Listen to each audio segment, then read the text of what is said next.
आपके सामने एक नियम निष्ठा का प्रभाव शीर्षक से एक कथा सुना रहा हूं। महर्षि जरत्कारु ने पितरों की आज्ञा से वंश परंपरा चलाने के लिए विवाह करना भी स्वीकार किया। तो इस नियम के साथ कि वे तभी विवाह करेंगे जब उनके ही नामा वाली कन्या को कन्या के अभिभावक उन्हें भिक्षा की भांति अर्पित करे।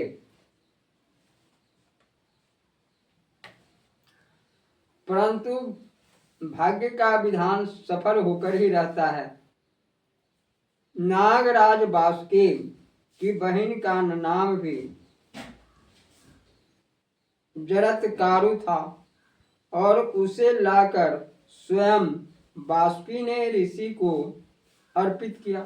ऋषि ने बासुकी से कहा, अपनी बहन और उससे उत्पन्न होने वाली संतान का भरण पोषण तुम्हें ही करना पड़ेगा। मैं तभी तक इनके साथ रहूंगा जब तक यह मेरी आज्ञा मानेगी और मेरे किसी काम में विघ्न नहीं डालेगी।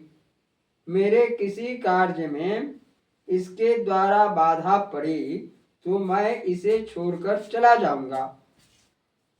तुम्हें यह सब स्वीकार हो तभी मैं पत्नी बनाऊंगा। ब्रह्मा जी ने बासुकी नाग को बतलाया था कि राजा जन्मेजय आगे सर्प यज्ञ करेंगे।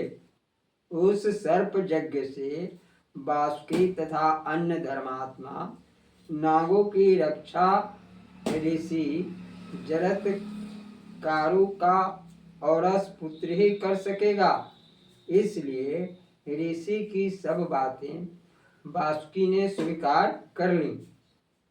जरत्कारु ऋषि पत्नी के साथ नागलोक में आनंद पूर्वक रहने लगे।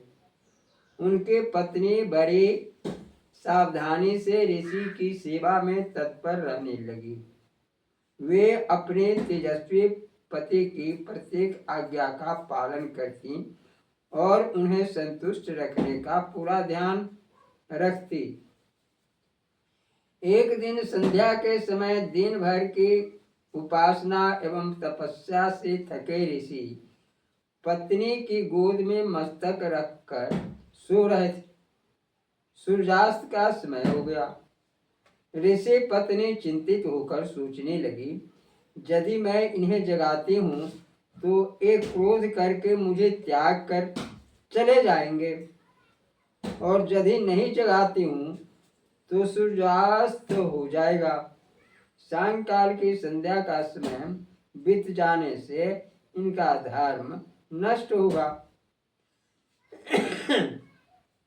उस पतिव्रता ने अंत में निश्चय किया, मुझे अपने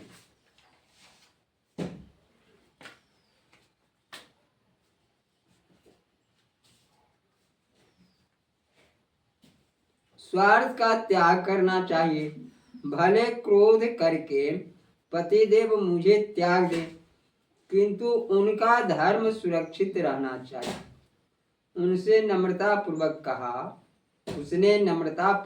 कहा, देव सूर्य नारायण अस्ताचल पर जा रहे हैं, उठिए संध्या वंदन कीजिए, आपके अग्निहोत्र का समय हो गया है। ऋषि उठे। क्रोध से उनके नेत्र लाल हो गए, होठ फड़कने लगे। वे बोले, नाग कन्या, तूने मेरा अपमान किया है। अब अपनी प्रतिज्ञा के अनुसार मैं तेरे पास नहीं रह सकता। मैंने नियम पूर्वक सदा सूर्य को समय पर अर्घ्य दिया है, अतः मेरे उठकर अर्घ्य देने तक वे अस्त हो नहीं सकते थे।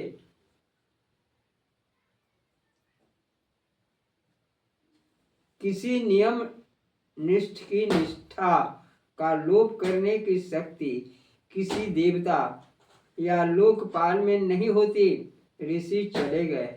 वे नित्य विरक्त, उन्हें तो एक बहाना चाहिए था गृहस्थी से छुटकारा पाने के लिए। नाग कन्या जरत्कारु उस समय गर्भवती थी। उनके गर्भ से नागों को जन्मेजय के सर्प यज्ञ से बचाने वाले आस्तिक मुनि उत्पन्न हुए। जय श्री सीते। यह कथा आपको अच्छा लगे तो कृपया इसे नेट पर बोलकर अवश्य देखने की कृपा करेंगे। जय श्री सीते।